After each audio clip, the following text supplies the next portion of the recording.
Saya percaya saudara tetap bersukacita, karena itulah yang dikehendaki oleh Tuhan dalam hidup kita.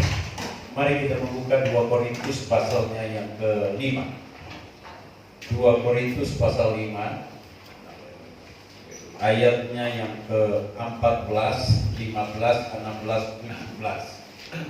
2 Korintus pasal 5 ayatnya yang ke-15, 16 dan 17. Kalau sudah dapat, kita akan membaca beberapa ayat ini secara bergantian. Saya berbicara dari hal diubah untuk mengubahkan. Diubah untuk mengubahkan. Puji Tuhan.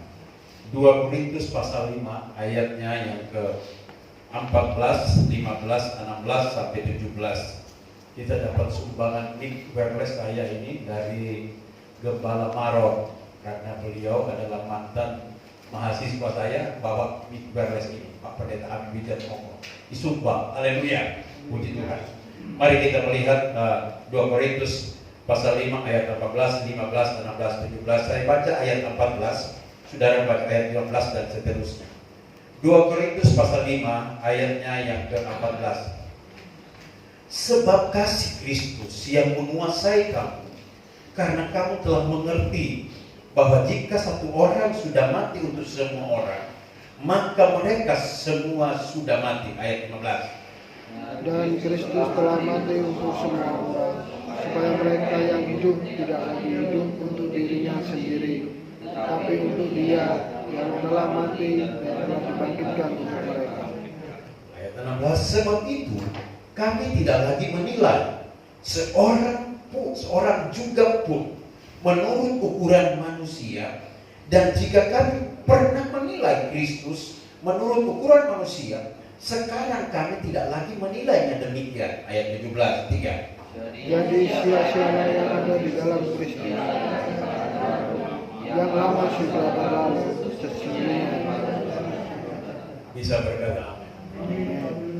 Diubah untuk mengubahkan. Perhatikan ayat ini baik-baik Bapak Ibu ya. Diubah untuk mengubahkan. Ayat 17 ini menjadi titik tolak kita. Perhatikan ayat 17. Jadi siapa yang ada di dalam Kristus, ia adalah ciptaan baru. Yang lama sudah berlalu, sesungguhnya yang baru sudah datang. Diubah untuk mengubahkan. Saya mau beritahu kepada kita semua, terkadang kita merasa bahwa kenapa dia nggak berubah, kenapa dia tidak bertobat. Terkadang kita berkata kepada istri kita, kepada suami kita, kenapa suamiku tidak bertobat? Kenapa suamiku tidak bisa berubah? Kenapa istriku tidak bisa berubah? Saudara, saya mau katakan kepada saudara, mulai dari diri kita dulu. Bisa berkata amin. Artinya kalau kita diubahkan, maka istri kita, suami kita bisa berubah. Kalau kita diubahkan, anak-anak kita pasti berubah. Haleluya. Nah, Alkitab berkata, jadi siapa yang ada di dalam Kristus, ia adalah ciptaan baru. Yang lama sudah berlalu, sesungguhnya yang baru sudah datang. Artinya begini, segala sesuatu yang lama, dosa kita yang lama, ketika kita mengenal percaya Yesus, maka yang lama itu semua berlalu. Yang ada adalah ciptaan baru. Makanya kalau kita ingin melihat seseorang dirubah dalam keluarga kita, itu mulai dari diri kita. Kalau kita sudah diubahkan oleh Tuhan, saya percaya Tuhan pasti mengubahkan kita. Amin. Tadi sudah panjang lebar Om Rudi bersaksi tentang kehidupannya, keluarganya. Hari ini hamba ini, Pak Rudi ini sudah dirubah oleh Tuhan, sudah diubah oleh Tuhan. Saya ingin melihat hasilnya, keluarganya pasti akan diubahkan. Amin. Haleluya. Diubah untuk berubah. Perhatikan ini baik-baik Bapak Ibu Saudara. Tolong diklik. Macet-macet. Ya, ayat ini menjelaskan kepada kita bahwa Tuhan merubah status kita dari hidup yang lama kepada hidup yang baru melalui pengorbanan dari kayu salib. Kemudian hidup yang lama di dalam dosa diubah menjadi hidup yang baru di dalam Kristus. Itulah pekerjaan Yesus.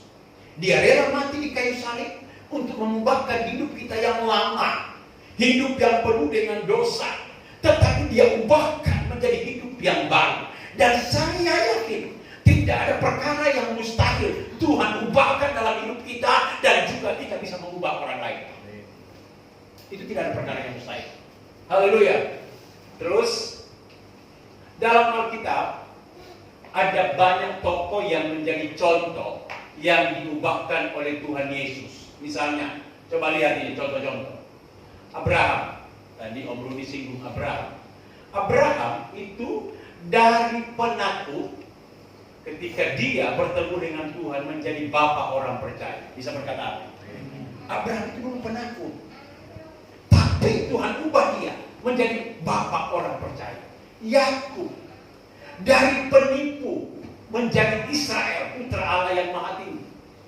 Dan seorang penipu, Yakub penipu, tapi dia diubah oleh Tuhan menjadi putra Allah yang maha tinggi.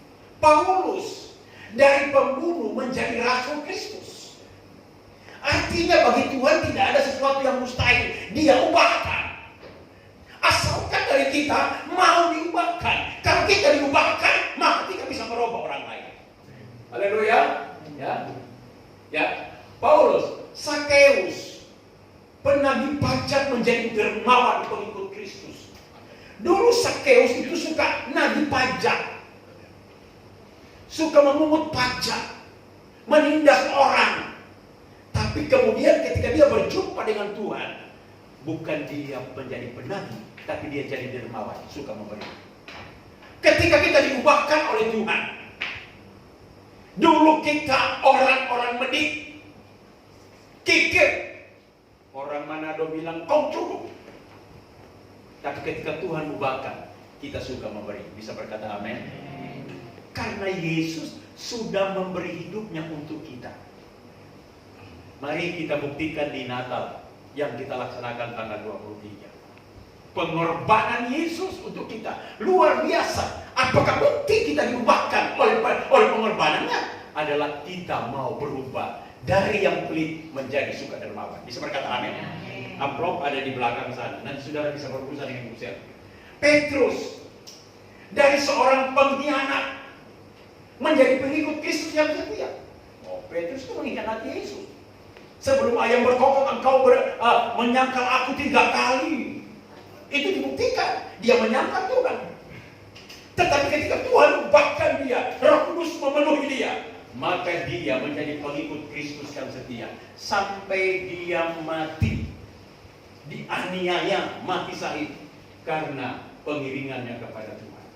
Artinya ketika kita berjumpa dengan Tuhan, kita diubahkan, maka kita bisa merubah orang lain. Lihat, mari kita belajar dari salah satu tokoh Alkitab itu Petrus.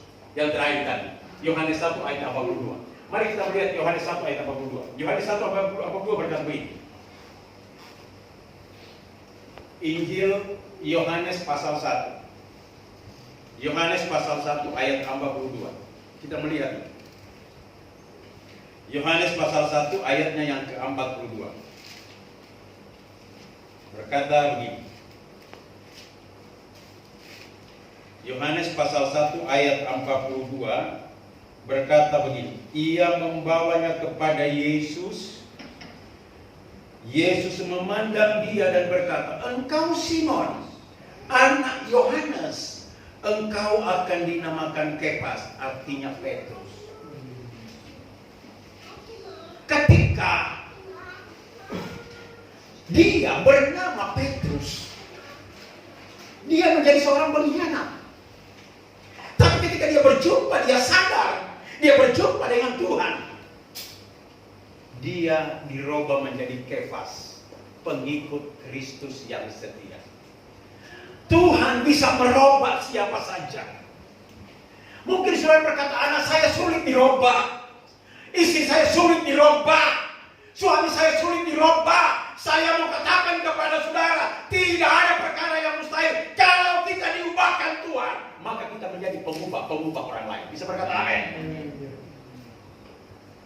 Petrus dari nama Simon dirubah menjadi Petrus, menjadi Kepas.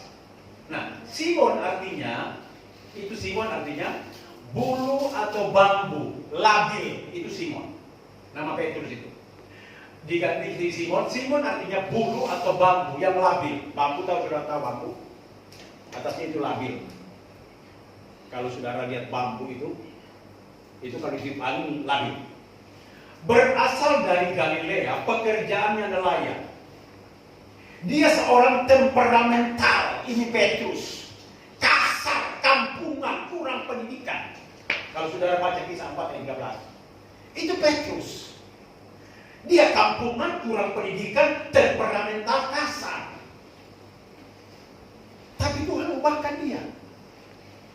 Kelemahan Petrus, Simon Petrus adalah Matius pasal 26 ayat 33. Di situ dikatakan Petrus ini orang sombong rohani. Dia berkata begini, Tuhan, sekalipun bumi bergoncang, aku tidak akan menyangkali Engkau. Akhirnya dia menyangkal.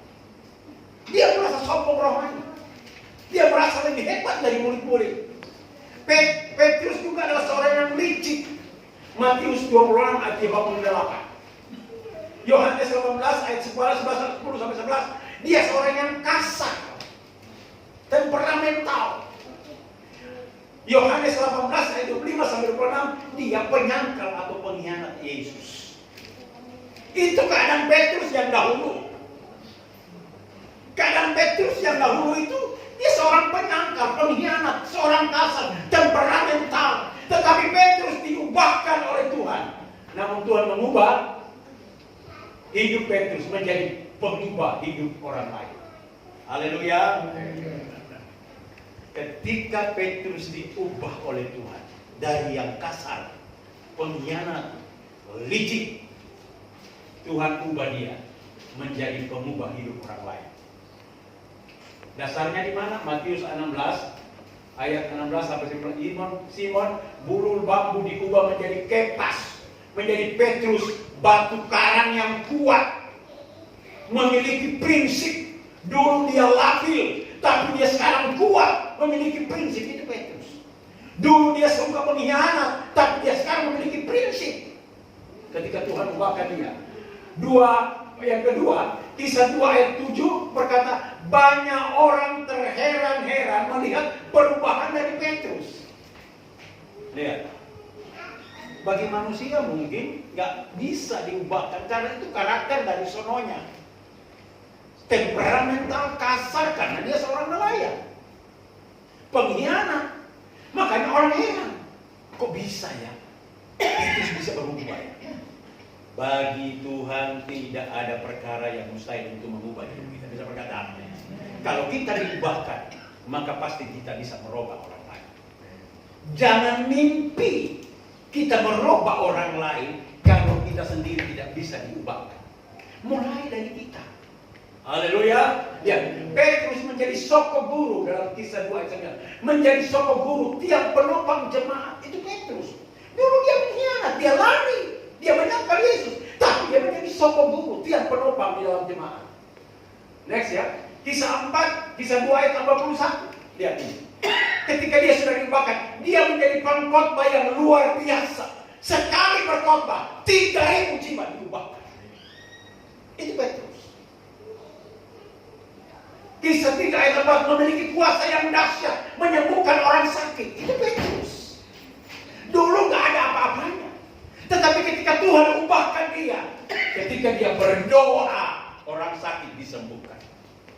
Saya dulu gak ada apa-apanya. Tapi ketika Tuhan ubahkan saya mendoakan orang-orang sembuh, mengusir setan pergi.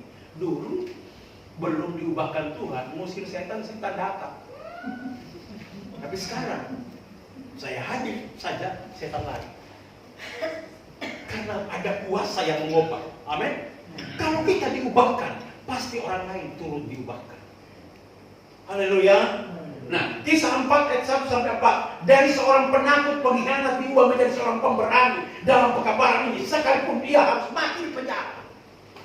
Sekalipun dia harus di penjara. Itu Petrus. Dulu dia pengkhianat. Sekarang menjadi seorang pemberani dalam memberitakan Injil. Sampai dia harus dipenjara. Next ya. Mengapa Petrus bisa berubah? Jawabannya karena Petrus mau diubahkan. Amin. Mengapa Petrus bisa berubah? Karena Petrus mau diubahkan. Jadi tergantung kita Bapak Ibu. Kalau kita ingin melihat orang lain diubahkan, mau nggak kita dulu diubahkan?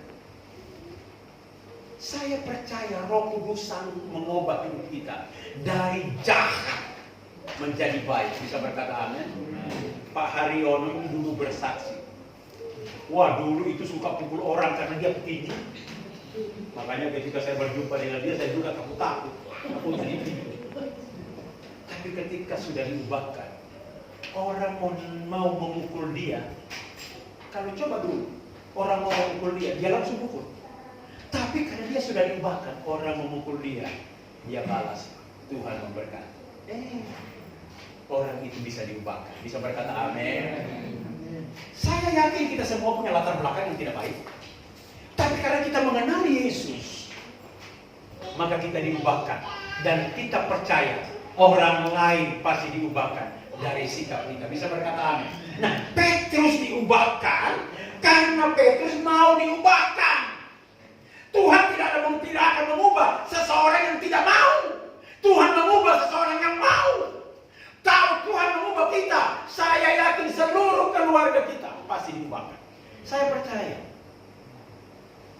Ketika Om Rudi diubahkan oleh Tuhan dan sudah setia ke gereja, istri dan anak-anaknya pasti akan setia ke gereja.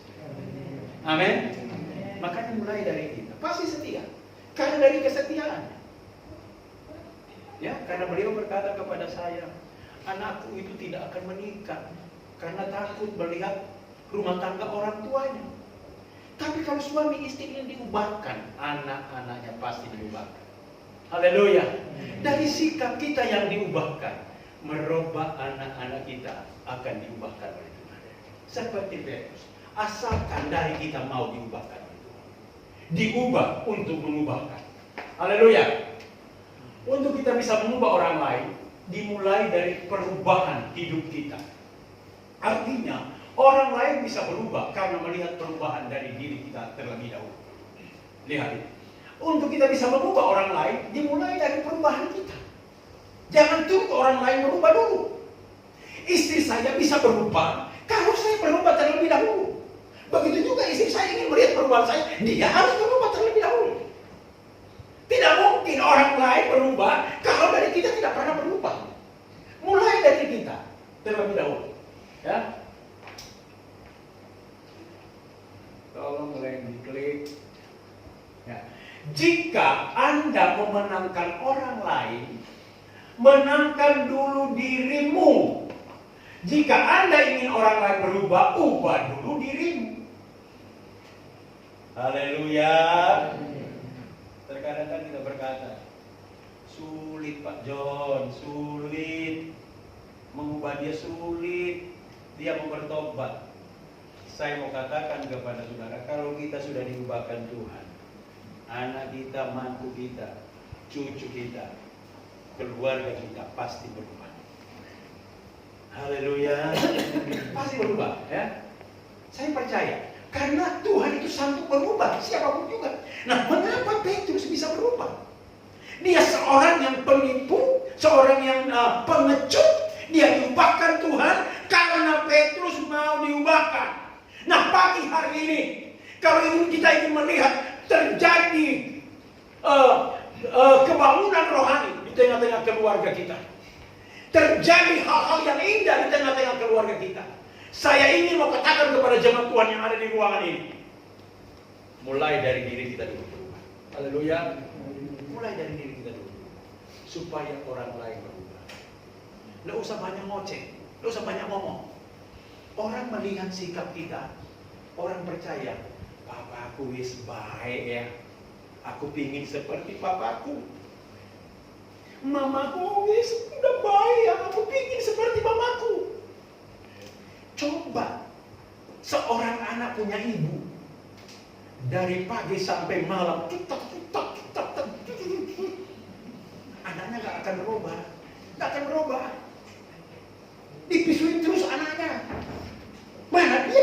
kalau dipisuin terus? Bagaimana suaminya bisa berubah? Kalau dari pagi sampai malam istrinya tung-tang.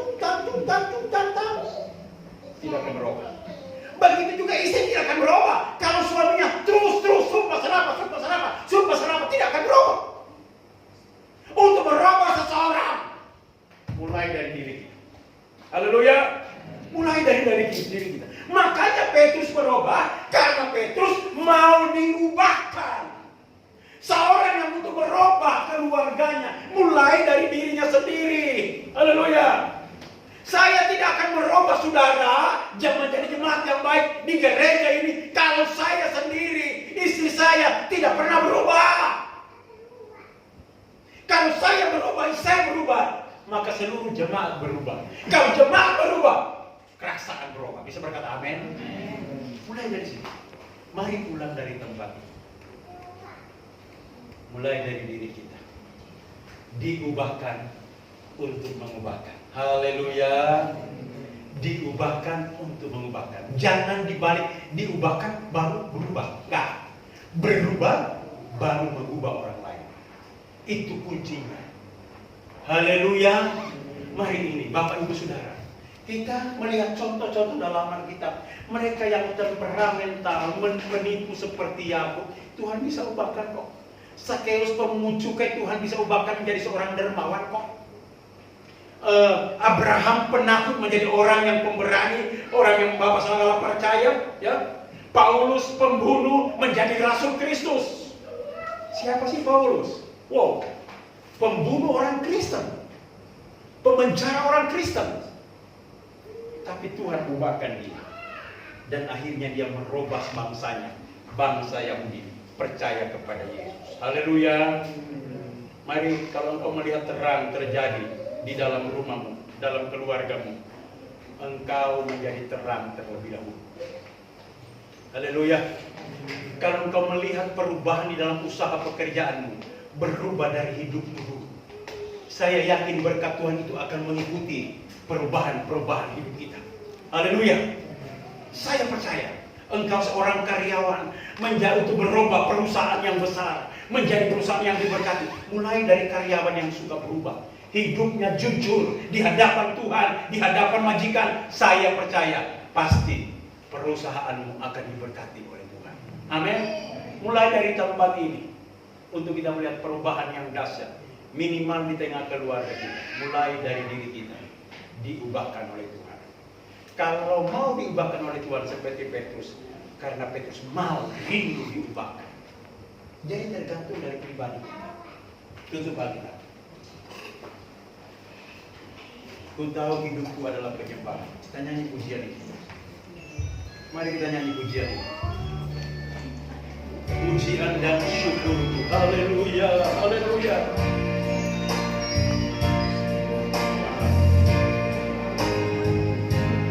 Pujian dan